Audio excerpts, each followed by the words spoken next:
by the water.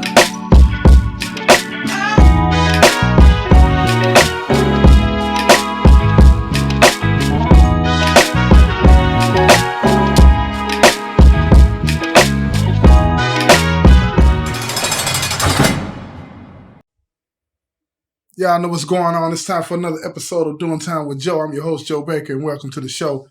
Today I'm going to tell you about this gang member that I know that opened up to me and shared some stuff with me that I've never heard anybody say before. I've never heard anybody do, because this was one of those situations where his seller was a peon, right? And if you don't know what a peon is somebody that's not affiliated with any gang or anything like that, right? But him and his seller were they were friends for about 8 years. You know what I'm saying? Both of them came in relatively young, and he had a sentence that was a little bit longer than his seller. His seller had like 9 years, and he had like 12 years in the penitentiary. And once they became sellers, they became immediate friends, right? Anything that Cuz did, he broke bread, you know what I'm saying, with his seller, and he would let him use the phone and let him, you know what I'm saying, kick it around the guys, and everybody liked him. Everybody liked him. Every affiliation liked this brother, and everybody was like, I want him to be a part of our organization, right? You know what I mean? So when I was still in rotation, and when I say I'm in rotation, that means I was still participating at the time. You know what I'm saying? I was the 9 on the compound. The 9 on the compound is somebody that's in charge of the compound, right? You know what I'm saying, when it comes to GD, right? But anyway, I like this dude myself. He was a good dude, solid dude, right? And he minded his business, and he just wanted to do his time and go home, right? He didn't want to be involved in any gang activity. He liked to smoke his weed. He liked to lay back and chill. He loved to read books, right? Loved to read books. You know what I'm saying? Any kind of book. And he always had a book in his hand. He was, and anybody that would sit down and talk to him for 5 minutes got to like him. So him and his seller, Cuz, they kicked it all the time. They worked out together. That's why I got to know him on the way pile, And they worked out together, and after, they lived in the same unit that I lived in for a while, right? Till they moved to another unit where it was more Crips. But the time that they were in the unit with me, they broke bread. Cuz would make burritos, and they break bread. They sit out at the table and play casino and all of these types of things, right? Now, as time goes on, they ended up moving into another unit where it was more Crips. You know what I'm saying? That's kind of how it is, right? You want to be around your own kind for the most part. And I was the opposite. I'd rather live in a unit where it wasn't too many brothers, because you get too many brothers, they get to acting silly. But again, they were young, so they moved to this other pod where it was a lot of Crips. You know what I'm saying? And while they were in this pod, they would smoke a lot of weed. Now, I have come to understand that most people in here, they smoke a lot of weed because they want to escape the reality of the situation that they're facing, right? You know what I'm saying? You're laying in the cell in the afternoon after you done got off work, after you done worked out, you done made you some food to eat and whatnot, and you smoke your joint, you know what I'm saying? Lean back, drink your nice old soda pop or something like it, straight off the ice, when you see the water. You know how when you have a Coke or something, or a Pepsi that you've had in a cooler. I know a lot of y'all out there, you might not have any need for a cooler, but if you go to the beach or you go out on a picnic or anything like that, I don't know if people still do picnics, but when you put that soda down in that cooler and it stays in there for a while and you take it out, you know how that the perspiration that's built up on the outside of that soda, it starts to run down. That's how you in the cell when you laying there and you smoking a joint or whatever you're doing, and you drinking off of this soda, you feeling good, right? And him and his cellar used to do that all the time. You know what I mean? They used to lay back, chill, and kick it. You feel me? Now, this weed, they developed a habit. Now, most of the time they split who paid. Sometimes the peon brother paid, sometimes Cuz paid. That's how it worked out. They would always get the money from their parents or whomever, and their parents, listen to me, their parents became so good of friends at VG that they started spending time with each other on the town. Period, point blank. It was like one of those situations where these two individuals, probably if they would have met under other circumstances on the streets, they would have been best friends. It was almost chemistry that only happens when you are related to somebody or or twin of somebody, something like that, right? So their families kicked it together. They were all cool. But this weed became a problem for Cuz. Because, see, Cuz was dealing with a lot more problems than his set. See, Cuz had to deal with all the other things that's going on the compound, all the other things that go on within the Crip organization, all of those types of things. And trust me when I tell you, it can get wild. It can get wild. And his refuge was in that cell. And everybody knew, you know what I'm saying, that he tried to stay away from the business by staying in the cell, him and his cellie playing chess, checkers, you know what I'm saying, talking about books, you know what I mean, talking on the phone, all of those different types of things. He tried to stay away, but he stayed on that weed. And his cellie stayed on that weed. And when his brothers didn't have none of that weed, he would get that weed from whomever he had to get it from. And in the process of doing that, he ran up a bill with some of his own brothers, right? When you run up a bill in the penitentiary, whether you affiliated or not, don't nobody care. They want their bread. It's as simple as that. So a couple of times, Cuz got put in the rack for being a po-pay master. You understand what I'm saying? Po-pay master is somebody in the penitentiary that don't pay his debts. So he started to develop this reputation of somebody that wouldn't pay his debts. He's a good dude, but he would overextend. You can't smoke every night. You know what I'm saying? Because the amount of narcotics that you would get on the streets is not the same amount that you would get in prison. And he would get whatever he can get and then go in and smoke and still paying premium.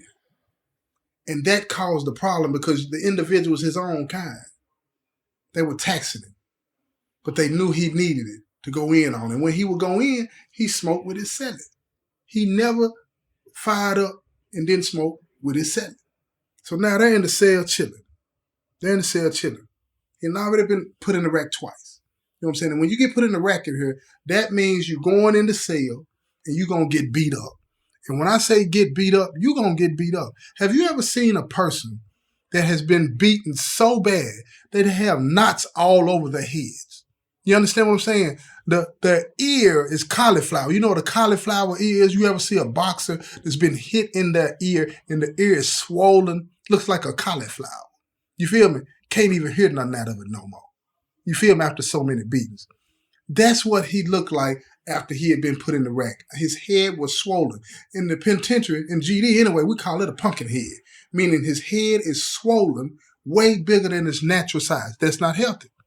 And when that happens in here, most people don't go to the clinic to seek medical attention. Why is that? Because if you go to the clinic to seek medical attention, they're going to take it serious. They see what's going on. They're going to call the captain, the lieutenant, and here they come. And then they're going to say, look, what's going on? If you don't tell them nothing, 9 times out of 10, you better be careful because most of the time they'll put you in the back. And if they put you in the back, they can put you on administrative segregation for your own safety, or the person usually checks in. One of the two. So to avoid all of that, especially if you're a gang member, you don't go seek any medical attention. Now think about this. You're getting beaten and you're sustaining an amount of head trauma that most boxers don't deal with. And if they do deal with it, it's over the span of an entire career. Now, he's been put in the rack twice within 2 months and beaten. I'm talking about beaten. Beaten, y'all. Beaten. Head swole up. You hear me? Swole. So now look, check this out. So now he in debt with cousin him again. So he come to the cell and he tell his cell, he said, look, I got to pay them or they going to put me in the rack again. And he told him, he said, man, I don't think I could take it no more. And his seller said to him, he said, look, man, whatever you in, I'm in. He said, nah, I appreciate that. But he said, nah. He said, I don't want you in this, man. He said, because they not playing with me this time. So his seller looks at him. He said, they ain't playing with you this time. He said, the last 2 times it didn't look like they were playing with you. He said, man, I'm going to help you. He said, you my brother. I'm sticking with you. So Cuz looked at him. He told him, he said, man, you know what that means then? He was like, yeah, I know what it means. He said, if they come in this cell, we riding and we going together. But he said, after the fight, man, we can't stay on the compound. They're not going to let us stay on the compound. He said, then we go to the back together. He said, but whatever happened, we doing it together. So cuz he's still trying to talk him out of it because he understands way better than his celly what that means. Because it's serious in here, y'all. When an individual is facing a whole entire organization, right? They might send 2 or 3, 4, 5, or 6 in the cell on you, but you're really dealing with the entire organization over the whole state. No matter where you go, no matter what you do, you cannot get away. And sometimes the situation bleeds over into the streets. And it could become a dangerous situation for you, your family, anybody that you love. But his celly didn't care nothing about that.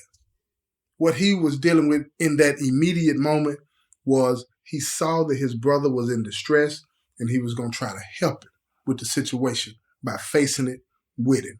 And by facing it with him, he believed that it wouldn't be as bad on him. If they were beating on 2 people instead of 1 person, then it wouldn't be as bad for him. He was willing to take that beating for his brother. Yes, he was willing to take it for his brother. But see, what he didn't calculate, and what cuz didn't calculate, is they were tired. They were tired of constantly having to deal with cuz, and this time they were going to deal with him in a way where he had to leave. And when they get ready to push you to the back, I don't care what organization it is, they're going to treat you like you ain't nothing and ain't never been nothing. Now, let me explain something to you. When you dealing with an organization and you are part of that organization and you get put in violation and they beat you, those times that they beat you and you still, they're not going to put you out, they still consider you to be a part of the organization, they beat you. But when they're getting ready to put you out and push you to the back, listen to me, all capital letters, B-E-A-T, beat you. I'm talking about beat you. Imagine if you get in the pumpkin head just to discipline you, right? What do you think you're going to get when they're trying to get rid of you? Imagine that. Your head can't swell up no bigger. Your head can't swell no bigger. They are coming to take care of the business. Now, cuz figured they just going to beat him up, push him to the back. That's what he thought. That's what he thought. And you could tell the vibe when cuz came out of the cell at around 1 or 2 o'clock. He's walking around. He could see his brothers. He'll speak to him. What's up, cuz? They look at him. Just throw their head up in the air. They don't really say nothing. They just give him that look. You know what it is. You feel me? They don't say nothing. They just give him that look. Letting them know you ain't nothing. That vibe is coming off of them. They letting them know. And in the penitentiary, let me tell you something. One of the worst things can happen in the penitentiary is when it get quiet in here. When it get quiet in here, something's finna happen, y'all. You want it to be noisy in here because when it's noisy, that means people talking, they're doing things, they're occupied, they're thinking about other things. But when it gets quiet in here, they're focused. And when they get focused, somebody is the target. And everybody else is waiting, holding their breath to see, is it me? Who is it? Let me see what's going on. It's like running and watching somebody in a car accident. In here, that's, to a lot of people anyway, it's exciting to see that. Because you never know who likes you, who didn't like you, and all this. And plus, the gangs want to make sure that they send a message to everybody. If they're willing to do this to someone that belongs to the organization, guess what they're going to do to you as a peon? So they bump down on cuz and his celly. They go up in the cell. They 6 deep. Now, these cells ain't that big, y'all. They ain't that big. But you can accommodate 6 people. You feel me?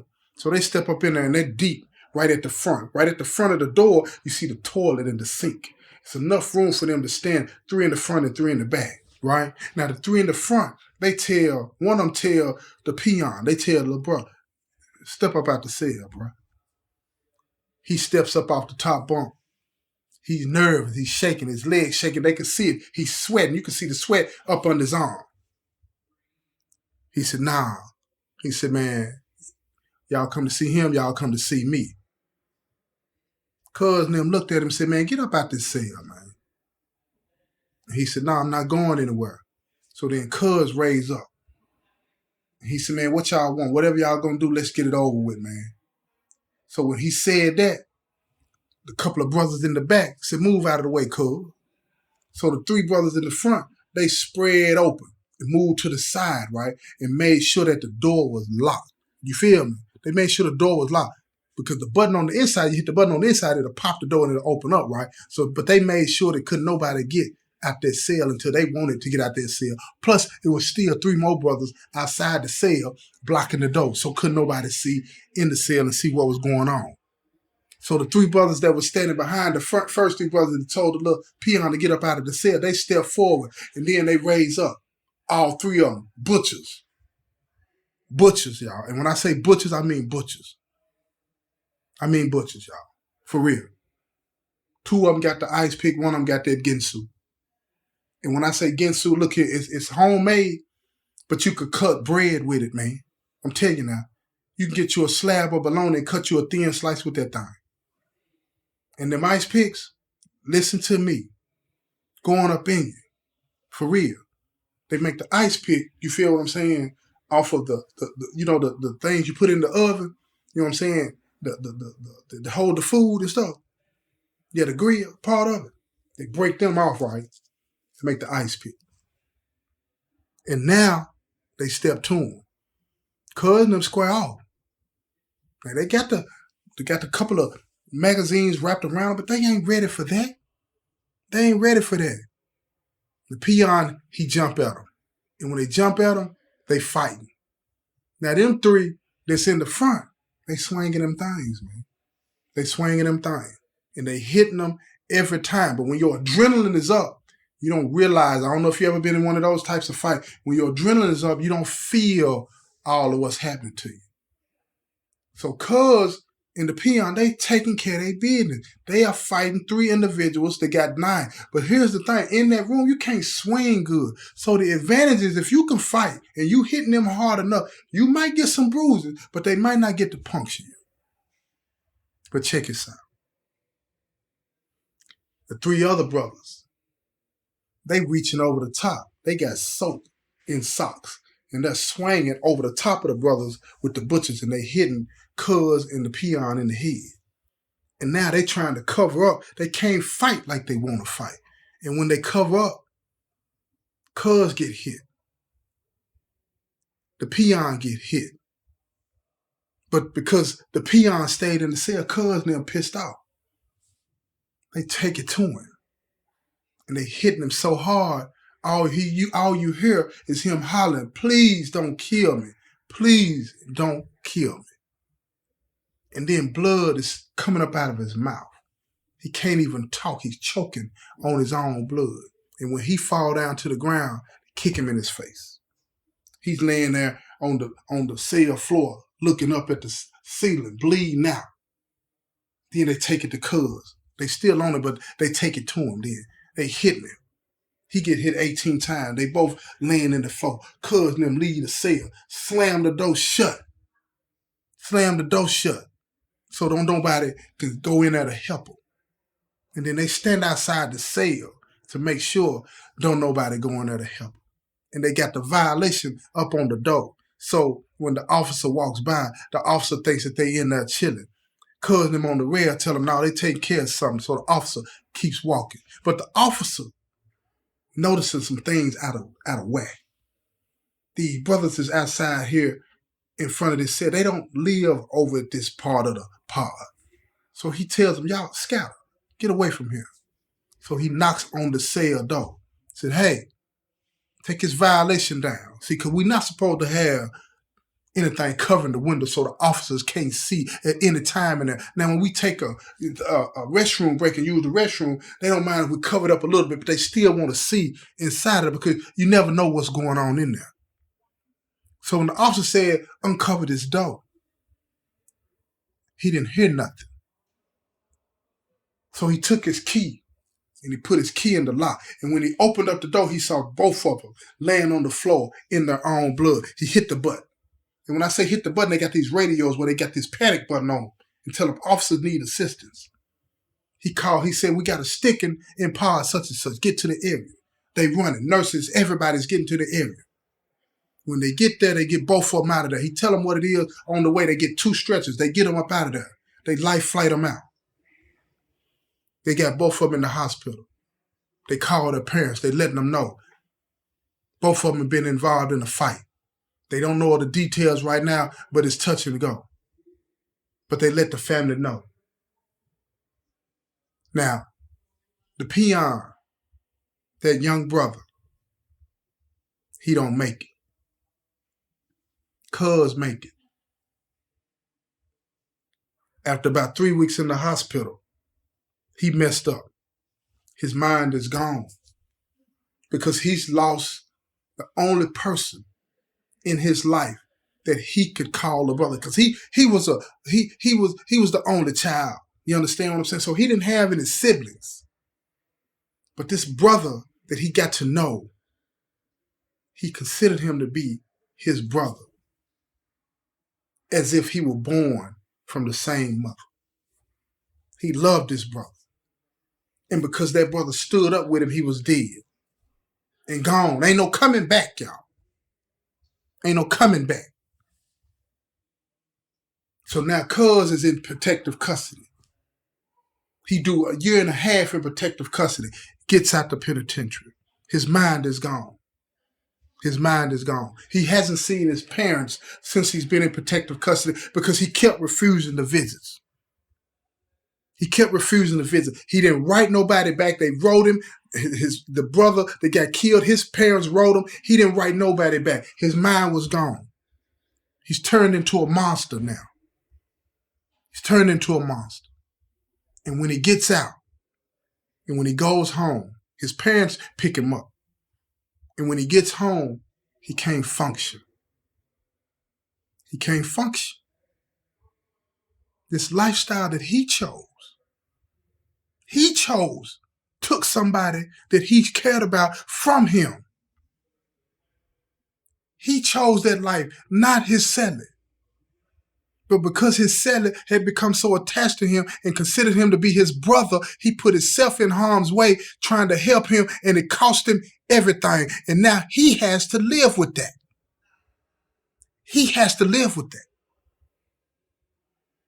And he didn't know how he was going to face his brother's parents. What do you say? What do you say?